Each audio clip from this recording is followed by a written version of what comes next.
let's talk about Xbox Series S and Xbox Series X, shall we? Okay. So finally, the information is rolling in on the next generation consoles from Microsoft. And I'm not going to lie, man. It's looking pretty compelling. Yeah. It's looking pretty compelling. We've got the Xbox Series X at $499 coming. So pre-orders are going to start September 22nd, so in 11 days. And they are going to launch globally on November the 10th. And then the S is coming in at just $299, so it will be diskless. Unlike Sony's strategy of doing two full-powered consoles, one digital only and one with an optical drive, Microsoft has basically said, well, look, if you don't care about an optical drive or if you want to save a buck, then we're going to do like a totally cut-down version, but we're going to price it super aggro. So even though it's only, let's have a look here, 4 teraflops versus 12.15 teraflops on the Series X with less RAM. My understanding is that the SSD size is the same, is it not? Hold on, those specs are not actually in here, and I'm a little bit hazy on it. If you want to, I'm sure chat's going to correct me. So even though it is less powerful, $299? Holy crap. Like you cannot, we've tried. You cannot build like a good quality gaming machine. Well, you can, but it's tough. You're going to end up making compromises somewhere if you're trying to build a gaming machine. Remember, it comes with a controller, like a good quality controller. You can't ignore value adds like that. It is real tough. Like what's an Xbox One controller worth? Like 40 bucks, 50, 60 bucks, something like that? Gotta be around there. Like I'd guess 50, 60. I can look it up. $250 is not enough to build a gaming rig, especially one that's going to have the capability to play all these upcoming games for a very long period of time. Now, it's not going to run at 4K resolution, obviously, like the Xbox Series X is. And in fact, I've seen some rumblings that developers are a little bit unhappy about the Xbox Series S's low specs and yet this ambitious target of 1440p gaming, because it means that kind of like PC game developers, it's so funny. Consoles are getting so much closer to PCs. Just like PC game developers, all of a sudden Xbox developers have to target all these different, not just resolutions, but now levels of detail. And they have to start playing around with draw distance from one machine to another. And I mean, it's already happened such that you can actually adjust graphical fidelity settings in game and go, okay, I want this FPS, where I know I'm going to be sacrificing some visual quality, but I want a higher frame rate, or you can run at a lower frame rate and have, you know, more eye candy on. It's basically happening now. The consoles are PCs, but I still think the most compelling thing about the new Xboxes is not just this crazy affordable price for a new generation console, but the subscription service. Like this is, to me, if I'm Sony, absolutely terrifying. So the Series S is going to be $24.99 a month for 24 months and will include Game Pass. That's nuts. No, I also can't hear you, by the way. No upfront cost whatsoever. So Game Pass and the console, by the way, you actually own it. So at the end of 24 months, you own it. You're effectively financing it, not just renting it like you might from your cable company with your cable box. So you own the console at the end. You've got cloud streaming via Project X Cloud, over 100 Xbox games via Game Pass, over 60 EA games via EA Play, so that's a $5 a month value. That's bundled in. First-party Xbox titles on launch day, and it applies to the Xbox One, Xbox Series X and S, and PC. So basically for, $10 more than Games Pass alone, you get a Series S, and for $20 more, you get a Series X. That's wild. Like we've been talking about games as a service for a long time. I personally didn't expect they would just give you the device bundled in on that price. I mean, that's pretty wild. That's the cable TV model, except that Microsoft has the benefit of something people actually give about, which is gaming. Instead of like shows full of commercials or whatever, now you can have games full of commercials. People are moving to like Netflix and stuff anyways, which you can do through the console, so who cares? A couple random things that I looked up while you were talking. Yeah. Xbox controllers, they start at $65 US, there you go. and they scale up quite quickly For even some of the more basic designs, they start moving to $79, $85, etc., all US. In terms of storage, the Xbox Series S has in the expandable storage is the same. The type of SSD is the same. Yeah. The speeds and feeds of the SSDs are the same. But the Xbox Series S, its main storage SSD is 512 gigs, and the X's is 1 terabyte. Right. So thank you for the correction there. So here's a crazy thing. This is absolutely batshit crazy.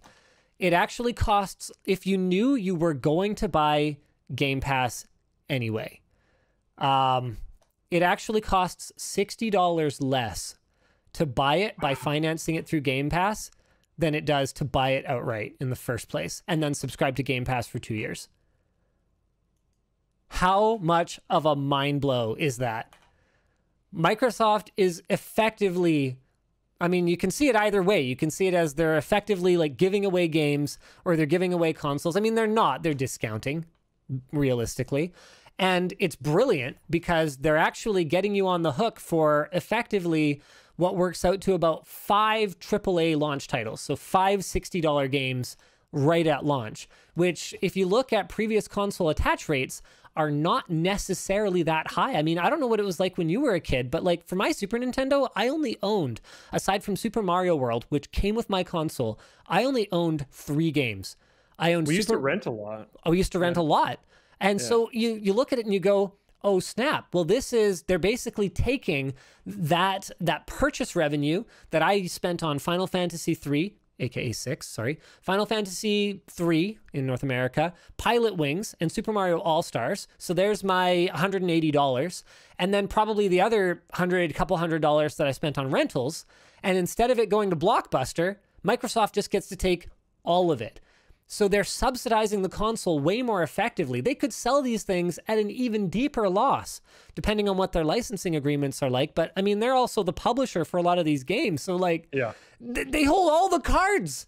They're vertically integrated.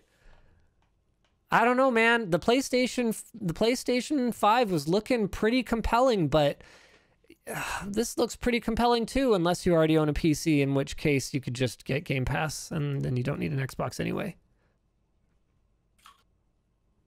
And like the Game Pass, as much as I resist those types of things, I'm always the like physical copy guy. But the Xbox Game Pass is pretty solid. Yeah, there's a lot of really compelling stuff in there. Really good stuff on it, and like, like genuinely very compelling prices. What was that stupid Android console? Yeah, this is no like Ouya, you know, like, oh, it comes with games. This is like real games that you were actually like gonna buy. Yeah, exactly. Yeah, it's crazy. I don't know this list of like launch titles. I don't think these are included necessarily. Gears Tactics, yeah. I mean that's a Microsoft published game.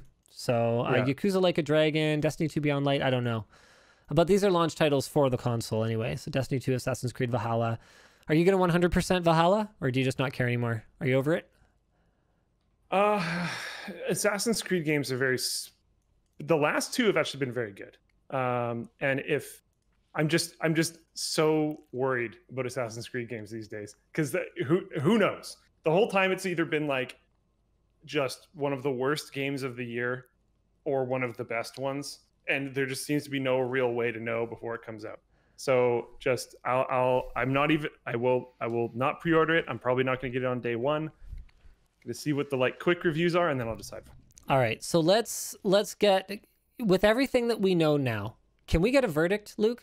Next gen console. If you have, let's say you have like $600 to spend. So that's a Series S with Game Pass for 2 years, or that's a Series X and you're just kind of on your own for games. You're gonna have to save up for games. We don't know how much PlayStation 5 costs, but it'll probably be less than that, and you'll be able to afford an exclusive or 2. What do you buy? I think it's actually not that simple. I think I can't properly answer that question because the subscription model of acquiring the console that way, and it being 24 months. That's a long commitment. that is a long Most commitment. relationships last less than 24 months. You know, let's get real here. Yeah, especially, I mean, if you're in high school, they might last less than a week. Less than 24 hours. But like, it might not be that simple. Like, if I'm remembering my like purchasing decisions that I made around games and kind of stuff when I was a lot younger, let's say high school time. Yeah. Like this Series S at $25 a month. Damn. Looks pretty good, doesn't it? I could get that together. I could mow lawns. I could do whatever. I could get my $25. I'd have to give it to like my mom, whatever, and then she would handle the money. Credit card or whatever. Yep. Yeah, but like I could do that. I might even push, knowing myself, and go for the X at 35, knowing that I'm going to have great games for 2 years. The console's going to run it just fine, and maybe every once in a blue moon, if I like push for some extra cash, I might be able to buy a one-off title. But that's like, I think the subscription approach is, for a lot of people, just the digestibility of it is so fantastic. Don't forget about PlayStation Now too, though. So PlayStation Now does exist. Come with a console? Yeah, well, that's the difference. What we don't know, though, is if Sony's going to counter with some kind of PlayStation Now bundle, because whether they had intended to or not, now it's kind of looking like they might not have a choice. So I had to, when I was growing up, I got an Xbox 360. And I had to get the core. Is there any details on this? Man, I can't remember. I think it had less hard drive or this something. Thing sucked. And it was so annoying because you like needed so much more stuff to like make it actually good. Right.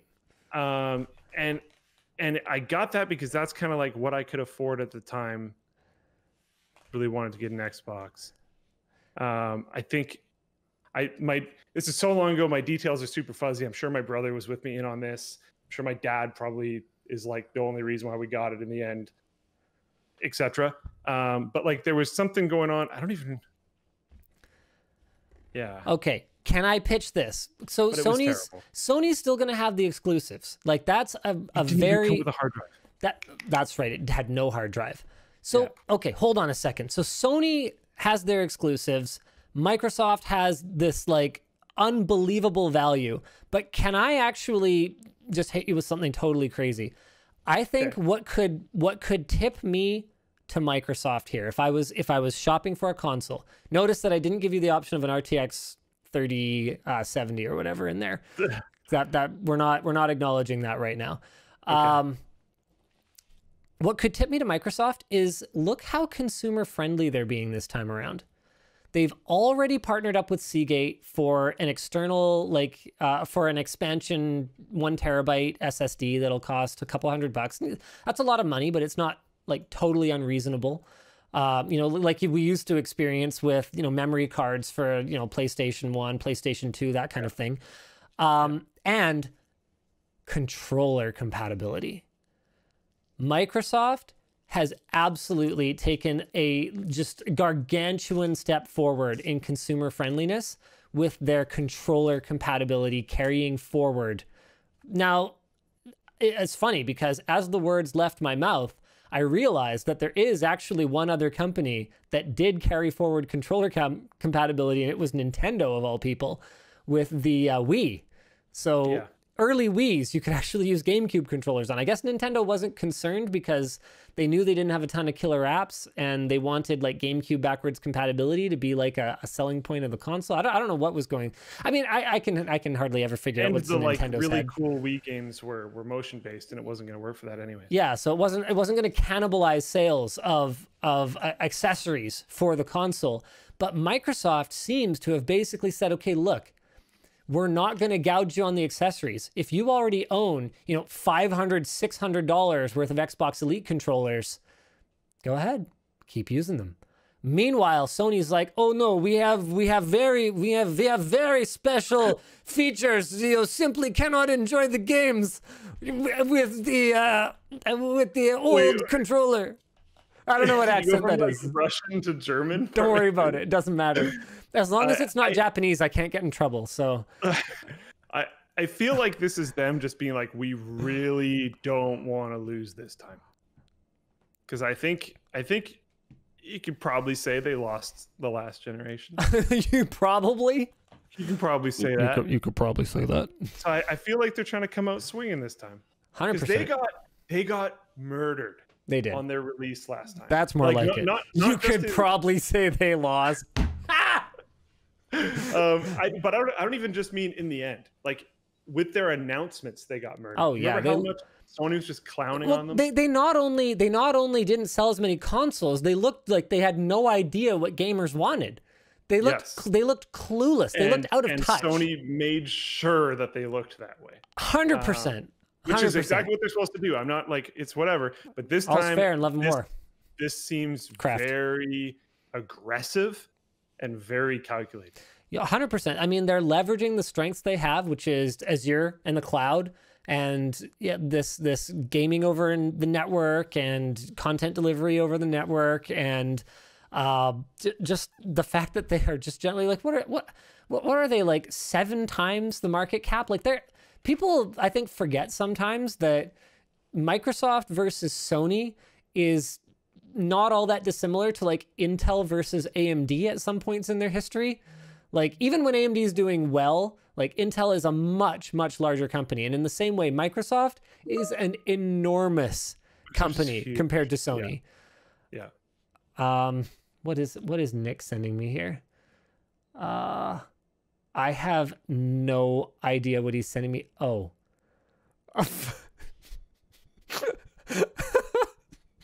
Okay, I'm sorry. Nick's just messaging me in the middle of the thing. This is from Cloud9. Tag someone who warms up like this. And for whatever reason, we've got a picture-in-picture of me like spazzing out. This is actually very, very, very tastefully slapped together here because they've actually got a picture-in-picture of what we're looking at in the big screen on my monitor there as though it's captured. That is not what happened. That never happened. You look so pro. I think what I was trying to do was make it not track properly. I can't even remember. This is a long time ago. That's outdated merch you guys are looking at there. Don't look too closely at it. We don't sell that anymore. I remember that video, I'm pretty sure. Oh, that's hilarious. All right. So anyway, I think that's when there was the popular mouse test of trying to move it too fast on a mouse pad. I think it was Logitech used that mechanical arm to do it. And I think we were being like, is this even possible? Like, yeah. Is this could anyone ever move their arm that fast? I think that's what we were doing. So I really like Microsoft's move with the controllers. That's actually a total game changer for me because it's like an unspoken cost. Like nobody talks about that a Nintendo Switch costs like $700 by the time you buy a console and enough controllers to play Smash with all your friends. Like, that's ridiculous. And yet we accept it. We don't even really talk about it. So every new console is like, it's not just the 300 to 500 or 600, however much they charge for it. It's not just that. It's like that plus another, what were you saying? Xbox controllers start at $65. So plus another like $250 of controllers to replace perfectly good controllers that there is nothing wrong with. And the stupidest thing about it is for years now, there's been no reason for it. As soon as we switched to USB and Bluetooth, there was no reason for controllers to not be intercompatible from generation to generation. And you can leave it up to game developers to say, okay, no, you're really going to need like a PS5 controller to play this game. But realistically, I would be floored if there's many multiplayer, like local multiplayer titles for the PS5 that actually require a PS5 controller. And if we're talking mostly single player games, then I would say there's nothing wrong with just using the PS5 controller that probably comes bundled with your console and some last generation controllers for all your friends who just want to sit and play. I don't even know what local multiplayer games are like big PlayStation exclusive titles right now. They're definitely more on the single player side of things. So there you go. Like, why do I need to? Don't know, but yeah. I'm sure chat's gonna jump in with some education for my. So it was like Rocket League ... question mark. I mean, you Yeah, don't need new PlayStation 5 controller features for that. Yeah, not so much. Someone said racing games. Little Big Planet. Little Big Planet. Oof. Mortal Kombat. Again, like there's Broforce. Like there's no way you're gonna need. What even are the stupid features? Just like better haptic feedback or something. PS5 controller features. Like what is the killer app here exactly? A redesigned light bar, two-tone color scheme. Hold on. TheGamer.com lists every exclusive feature. The new name, DualSense. Come on. You're not even trying. You're not even trying to make me care about this. Haptic feedback in the triggers. I could live without that. The share button is gone. It's now called Create. Built-in microphone. Okay, we're talking, again, local multiplayer. That is an online multiplayer only feature. Two-tone color scheme. Redesigned light bar. USB-C charging. No, there has to be something else. Isn't there something else? I thought like the triggers are also like more granular or something to go along with the haptic feedback. I don't know. The point is, I think it's anti-consumer, and for that reason, assuming that there wasn't some exclusive I absolutely had to play, I would rather support Microsoft just for giving two shits about not just their consumers, but also the environment. Why do we keep making plastic controllers when we've all had perfectly good controllers for 10 years? There. That's my piece on it. Yeah. So we don't know the price yet of the PlayStation 5. But if you had to call it, are you going for this generation, if you had to call it now, would you go Xbox? It's hard to say. I think there's a short-term winner and I think there's a long-term winner. I think in the short term, Sony wins because I think their consoles are going to end up more expensive, which I think is going to be good for their revenue right now. And I think that more people are going to be attracted to the PlayStation 5 because its launch title lineup looks a lot better. Like what does the Series X and the Series S for that? What do they have? Like nothing. And if I was going to spend $300, $500 or $300 on an Xbox, there's a compelling argument to be made for me just spending that money on a graphics card and playing on Windows with Game Pass. So that's tough. Like if I wanted to cover all my bases, I don't go and buy an because there's certain things you're going to enjoy on PC and not on Xbox. But I'm not going to go buy an Xbox and a PC. I'm going to go buy a PlayStation and a PC. Well, like if I can only, if it's like you've got three options, pick two. Yeah, but PlayStation has officially pushed forward. Like they put Horizon Zero Dawn on PC. That's true. The exclusives and that seemed to work pretty well. And they said publicly that they are like, I don't remember the exact wording, so I'm shooting out of nowhere from here, but I think there's something along the lines of they're excited to do that more in the future. Yes, that is true. But right now, so that's why I said there's a short-term winner and a long-term winner. So I think Sony is the short-term winner because there's more compelling reasons to buy a PlayStation than an Xbox Series. What are we going to call them now? This is so annoying. Xbox Series? Yeah. Like, why do they do this to us? Anyway, so there's more compelling reasons for PlayStation right now, but I think in the longer term, man, Game Pass, cross-platform, like licensing the game for both PC and Xbox, so I could like buy a game on my Xbox Series S, and then like 5 years later, right, I still own that game, and I can just, I got a job now, I got like a ballin' gaming rig, I can like play that game at 16K resolution or whatever on my computer. That's sick. That's awesome. Yep. That's an experience that Sony just doesn't seem to have taken seriously here, that backwards and forwards compatibility, which is ironic because it was Sony that pioneered it in the first place with the PlayStation 2.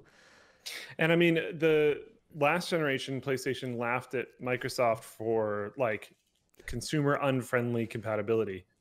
And now Microsoft is going very consumer-friendly compatibility, and PlayStation's stagnating a little bit, at least so far. Maybe they'll change some stuff. We'll see. Maybe they can change things around. They certainly have the capability because everything's using standard communication protocols. That's the kind of the worst part about Sony's lack of backwards controller compatibility, because they could do it. They could turn it on at any time. It's just a computer. I think the Xbox is going to be more.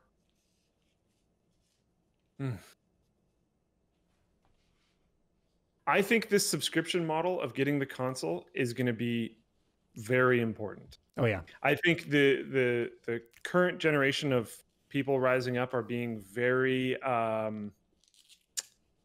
desensitized to subscription models. Yep. I was going to say conditioned, but that's a good word too. Sure. I think they both work. Yeah. I think this is very digestible, $25, especially in rough economy, low job forces, blah blah blah blah blah. Yeah. The world's on fire. There's a pandemic going on. Like it's a little bit rough out there. It's a lot easier to digest. $25. $25, no upfront. Get all your games. You can use your old controllers. You can maybe Craigslist some other guy's old controllers. They're still going to work. Yep, exactly. There's a lot of it. It's the Scrapyard Wars console, basically. Yeah. If I was, and like, if you're in that situation where you're like a kid trying to convince your parents, yep, this is probably the one you're going to try to go for. Shad, so like, I think, Shad, nobody's talking about Stadia.